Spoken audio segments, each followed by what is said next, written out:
ప్రపంచవ్యాప్తంగా 59 కోట్ల మంది, మన దేశంలో 9 కోట్ల మంది మధుమేహంతో బాధపడుతున్నారని ప్రపంచ ఆరోగ్య సంస్థ వెల్లడించింది. ప్రతి 7గురిలో ఒకరు డయాబెటిస్ తో బాధపడుతున్నారు. భవిష్యత్తులో ప్రతి 7గురిలో 4 అయ్యే అంచనా. డయాబెటిస్ మీద పూర్తి అవగాహన అందించి డయాబెటిస్ నుంచి తెలుగు ప్రజలను కాపాడే ప్రయత్నం చేస్తోంది సుమన్ టీవీ.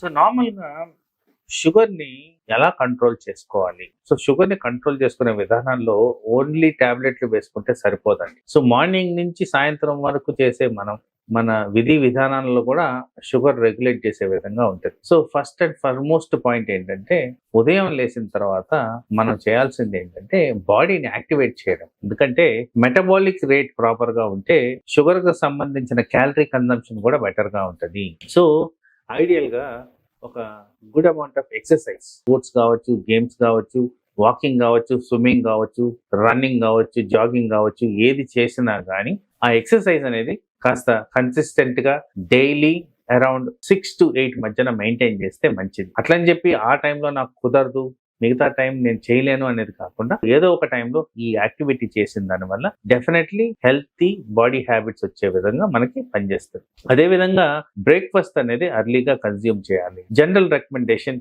నేను జనరల్ గా చెప్పినట్టు 7 to 8 మధ్యన బ్రేక్ఫాస్ట్ అనేది కన్జ్యూమ్ చేయాలి. ఇవన్నీ కూడా పర్టికులర్ గా డయాబెటీస్ గురించే కాదు, కానీ ఎటువంటి హెల్తీ హ్యాబిట్స్ మనం ఇన్కల్కేట్ చేసుకోవాలన్నా కానీ ఇవన్నీ పనికొస్తాయి. సో పర్టికులర్ గా డయాబెటీస్ గురించి మాట్లాడినప్పుడు, డయాబెటిక్ డైట్ గురించి మాట్లాడినప్పుడు బ్రేక్ఫాస్ట్ లో ఎక్కువ శాతం ప్రోటీన్ ఉండేటట్టు చేయాలి. ఫర్ ఎగ్జాంపుల్ ప్రోటీన్ గురించి మాట్లాడినప్పుడు మనం కన్వెన్షనల్ గా తినే ఇడ్లీ, దోశ కన్నా పెసరట్టు, రాగి దోశ ఇలాంటివి తీసుకోవడంలో మనకి డెఫినెట్ గా క్యాలరీస్ అనేవి తక్కువగా ఉంటాయి, ప్రోటీన్ కంటెంట్ ఎక్కువగా వస్తుంది. ఆ విధంగా చూసుకుంటే షుగర్ లెవెల్స్ ఎక్కువగా మారకుండా మనకి మెయింటైన్ అవడం జరుగుతుంది. అలాగే మార్నింగ్ బ్రేక్ఫాస్ట్ లో కాస్త amount of fresh fruits or vegetables salad form లో తీసుకుంటే మంచిది. ఇక్కడ హై గ్లైసిమిక్ ఉన్న ఫుడ్స్ అనేవి తీసుకోకుండా ఉండడం అనేది మనం గమనించుకోవాల్సిన అవసరం ఉంది. అలాగే మొలకలు, నట్స్ ఇవి కూడా దాంట్లో ఇంకల్కేట్ చేసుకుంటే it is a very good breakfast. And general గా రికమెండేషన్ ఏంటంటే, ఎక్కువగా బ్రేక్ఫాస్ట్ కన్జ్యూమ్ చేసిన దాని వల్ల జనరల్ గా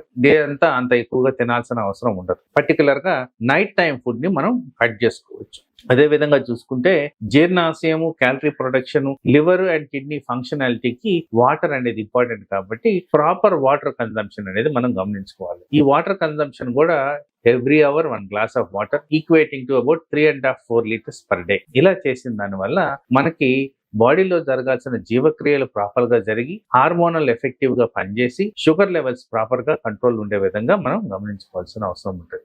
అలాగే ఒక షుగర్ పేషెంట్స్ లో ఎవరికైతే దీర్ఘకాలంగా షుగర్ ఉంది అని గమనించిన వాళ్ళల్లో టాబ్లెట్స్, ఇంజెక్షన్స్ ఉంటాయి కాబట్టి అవి సమ డోసుల్లో, సమపావుల్లో వేసుకోవాల్సిన టైంలో డాక్టర్ సూచనలు, సలహాలు పాటిస్తూ ప్రాపర్ గా వేసుకుంటే మీకు డయాబెటీస్ ని ఈజీగా కంట్రోల్ చేసే విధంగా మనం చేసుకోవచ్చు. సో ఫాస్టింగ్ షుగర్ ఎలా చేసుకోవాలి అన్నప్పుడు, ఫాస్టింగ్ షుగర్ కి ఐడియల్ గా more than 8 hours of gap అనేది ఉండాలి. సో జనరల్ గా నా రికమెండేషన్స్ ఎప్పుడు కూడా 8 లోపల డిన్నర్ తినాలి అని చెప్తుంటాను. సో అప్పటి నుంచి మార్నింగ్ 6 వరకు ఏమీ తినకుండా గ్యాప్ మెయింటైన్ చేస్తే that will take you about 12 to 14 hours gap అనేది మెయింటైన్ అవుతుంది. అలా చేస్తే అది ఐడియల్ టైం ఫర్ ఫాస్టింగ్. ఆ ఫాస్టింగ్ షుగర్ శాంపుల్ కూడా మార్నింగ్ 6 to 7 మధ్యన తీసుకోవాల్సిన అవసరం ఉంది. ఇన్ జనరల్ మనం రాత్రి ఆహారం తీసుకున్న తర్వాత మధ్యలో ఎటువంటి ఆహార పదార్థాలు కన్జ్యూమ్ చేసి ఉండకూడదు.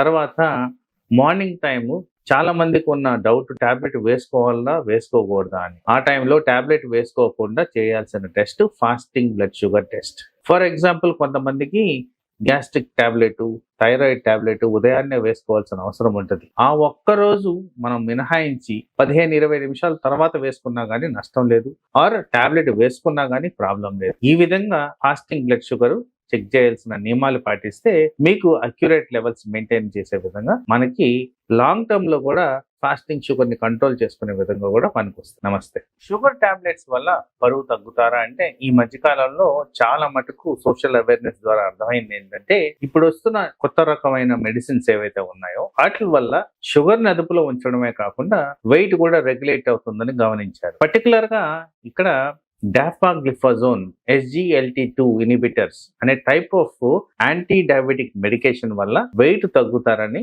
గ్రహించారు. అలాగే రీసెంట్ అడ్వాన్సెస్ లో మనకి వచ్చిన GLP-1 యాంటగోనిస్ట్ అంటే ఇవి కూడా షుగర్ ని నివారించేలాగా పనిచేస్తాయి, కానీ వీటి కారణంగా వెయిట్ అనేది తప్పనిసరిగా తగ్గుద్ది. సో GLP-1 యాంటగోనిస్ట్ లో ఇంజెక్షన్ రూపంలో ట్రెజాపెప్టైడ్, రైబిల్సెస్ ఇలా పలు రకాలుగా ఇంజెక్షన్స్ అనేవి మనకు దొరుకుతున్నాయి. దాని ద్వారా కూడా మనకి వెయిట్ రెగ్యులేట్ చేయడమే కాకుండా షుగర్ ను కూడా అదుపులో ఉంచే విధంగా ఈ మందులు పనిచేస్తాయని మార్కెట్ లో విడుదల చేయడం జరిగింది. సో ఈ మందులు వాడినంత కాలం వెయిట్ రెగ్యులేటెడ్ ఫ్యాషన్ లో మెయింటైన్ అవుతూ అవసరమైన చోట వెయిట్ తగ్గి ఊబకాయాన్ని నివారించే విధంగా డయాబెటిక్ రిలేటెడ్ ప్రాబ్లమ్స్ రాకుండా మనం కాపాడుకోవచ్చు. షుగర్ లెవెల్స్ తినక ముందు ఎంత ఉండాలి, తినిన తర్వాత ఎంత ఉండాలి? సో నార్మల్ గా షుగర్ గురించి క్రైటీరియా తీసుకున్నప్పుడు ఫాస్టింగ్ షుగర్స్ అనేవి ఆల్వేస్ బిలో 100. తర్వాత తినిన తర్వాత ప్రీ డయాబెటిక్ స్టేజ్ లో వాటిని 140 నుంచి 200 మధ్యన కొలుస్తాం. అలాగే బిలో 140 గాని ఉంటే అది నార్మల్ లెవెల్, అబౌవ్ 200 గాని ఉంటే అది డయాబెటిక్ లెవెల్ కింద కన్సిడర్ చేయాలి. సహజంగా షుగర్ ని డయాగ్నోస్టిక్ క్రైటీరియా తీసుకున్నప్పుడు fasting sugars more than 126 and post lunch sugars more than 200 ఉంటే దీన్ని అబ్నార్మల్ కింద మనం కన్సిడర్ చేయాల్సిన అవసరం ఉంది. సో అందుకోసం లెవెల్స్ ఆఫ్ డయాబెటీస్ మనం డిసైడ్ చేస్తున్నప్పుడు పర్ఫెక్ట్ గా ఫాస్టింగ్ పోస్ట్ లంచ్ డయాగ్నోస్ చేసి ఆ విధంగా అవసరమైన చోట treatment, alternative mechanisms, diet, exercise recommend చేస్తూ దీన్ని ఫాలోఅప్ లో ఉంచుకొని డయాబెటీస్ అదుపులో ఉంచి డయాబెటిక్ రిలేటెడ్ కాంప్లికేషన్స్ రాకుండా మనం కాపాడుకోవచ్చు. సో ఇన్ జనరల్ చాలా మందికి ఉన్న హ్యాబిట్స్ లో మార్నింగ్ బ్రేక్ఫాస్ట్ అనేది చాలా మటుకు మిస్ అవుతూ ఉంటారు. ఆల్మోస్ట్ నా ఉద్దేశంలో 40 to 60% of people breakfast skip చేయడం అనేది గమనిస్తూ ఉంటారు క్లినికల్ ప్రాక్టీస్ లో. బ్రేక్ఫాస్ట్ స్కిప్ చేసిన దాని వల్ల ఈ ఫాస్టింగ్ డ్యూరేషన్ అనేది పెరుగుతుంది. ఫాస్టింగ్ డ్యూరేషన్ పెరగడమే కాకుండా బాడీలో జరగాల్సిన hormonal changes, energy production centres, glucose regulation centres ఇవన్నీ కూడా ప్రాబ్లం కి గురవుతూ షుగర్ ని పెంచే విధంగా పనిచేస్తాయి బ్రేక్ఫాస్ట్ స్కిప్ చేసిన దాని వల్ల. అదే విధంగా బ్రేక్ఫాస్ట్ ఎవరైతే స్కిప్ చేస్తారో వాళ్ళలో ఒబిసిటీ చాలా ఈజీగా వస్తుంది, ఊబకాయానికి గురవడం జరుగుద్ది. సో అలా హార్మోనల్ ఇంబ్యాలెన్స్ జరిగిన విషయాలకు వస్తే బ్రేక్ఫాస్ట్ స్కిప్ చేయడంలో చాలా ఎక్కువగా ఉంటది. దాని కారణంగా ఊబకాయం రావడం, హార్ట్ అటాక్స్ రావడం, బ్రెయిన్ స్ట్రోక్స్ రావడం, క్యాన్సర్ కు దారి తీయడం, హెయిర్ లాస్ అవ్వడం, మానసిక ఒత్తిళ్లకు గురి కావడం, ఇలా చెప్పుకుంటూ పోతే వివిధ రకాల ప్రాబ్లమ్స్ బాడీ మీద వచ్చే విధంగా ఉన్నాయి. కాబట్టి బ్రేక్ఫాస్ట్ అనేది చాలా ఎసెన్షియల్ కాంపోనెంట్, పర్టికులర్ గా డయాబెటిక్ పాపులేషన్ లో.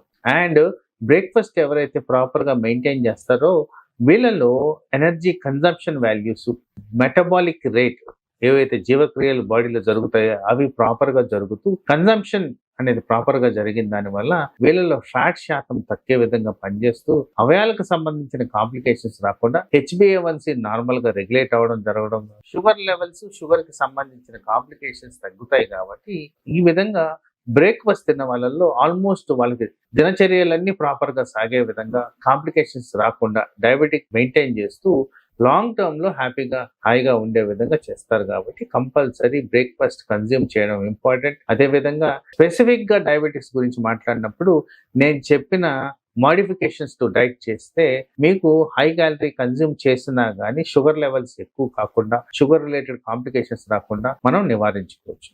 నమస్తే.